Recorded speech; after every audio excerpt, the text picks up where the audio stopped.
যুক্তরাষ্ট্রের president Donald ট্রাম্পকে সম্প্রতি ভিন্ন এক সাংস্কৃতিক আবহে স্বাগত জানিয়েছে সংযুক্ত আরব আমিরাত। ট্রাম্পের হেঁটে যাওয়ার দুই পাশে একদল নারীর চুল ওড়ানোর নৃত্য, সেই ভিডিও দেখে অনেকেই অবাক হয়েছেন। কেউ কেউ সমালোচনা করতেও ছাড়ছেন না। এমন নৃত্য দিয়ে মার্কিন প্রেসিডেন্টকে কিসের ইঙ্গিত দিতে চাইলেন আরব আমিরাত? বিস্তারিত থাকছে লিমা শান্তির ডেস্ক রিপোর্টে।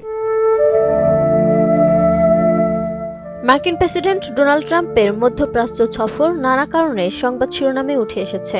সফরের সময় তার করা কৌশলগত চুক্তিগুলোর পাশাপাশি চোখ ধাঁধানো রাজকীয় অভ্যর্থনাও ব্যাপকভাবে আলোচিত হয়েছে। তবে সংযুক্ত আরব আমিরাতে দেয়া এক বিশেষ অভ্যর্থনা সামাজিক মাধ্যমে নতুন করে বিতর্ক তৈরি করেছে। সম্প্রতি ট্রাম্পের সফর শুরু হয় সৌদি আরব দিয়ে। তার চলার পথে মর্যাদাসূচক বেগুনি গালিচা বিছানো হয় এবং স্বাগত জানানো হয় সাদা আরব ঘোড়ায় চড়ে। কাতারে পৌঁছানোর পর ঘোড়ার পাশাপাশি উটও যোগ হয় তার স্বাগত আয়োজনে। তার গাড়িবহরে ছিল প্রযুক্তি ও আধুনিকতার প্রতীক হিসেবে ব্যবহৃত সাইবার ট্রাক। তবে সবচেয়ে বেশি আলোচনা হয় সংযুক্ত আরব আমিরাতের অভ্যর্থনা নিয়ে। সেখানে সাদা ঐতিহ্যবাহী পোশাক পরা স্থানীয় নারীরা পরিবেশন করেন এক বিশেষ ধরনের নৃত্য। এই নাচে নারীরা খোলা চুল দুলিয়ে ট্রাম্পকে অভ্যর্থনা জানায়, আর সেই শাড়ির মাঝ দিয়ে হেঁটে যান তিনি। সেই মুহূর্তের ভিডিও ও ছবি ছড়িয়ে পড়ে সামাজিক মাধ্যমে এবং তা নিয়ে শুরু হয় ব্যাপক আলোচনা।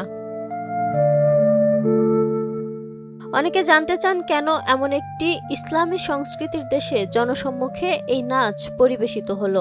আসলে এই পরিবেশনার একটি অংশ হলো আল আয়ালা, যা ইউনেস্কো স্বীকৃত সাংস্কৃতিক ঐতিহ্যের অংশ।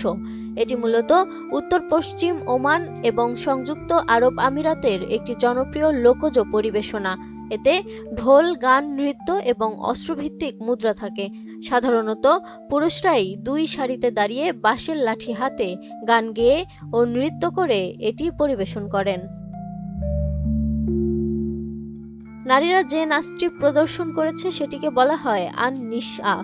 এই নাচে নারীরা তাদের লম্বা খোলা চুল একদিক থেকে আরেক দিক দোলান। একে আধুনিক খালিজি ডান্স বা উপসাগরীয় নৃত্য বলা হয়। বেদুইন সংস্কৃতিতে এই নাচ নারীদের পক্ষ থেকে পুরুষের দেয়া সুরক্ষার প্রতি আস্থা ও সম্মান জানানোর একটি প্রতীকী উপস্থাপন।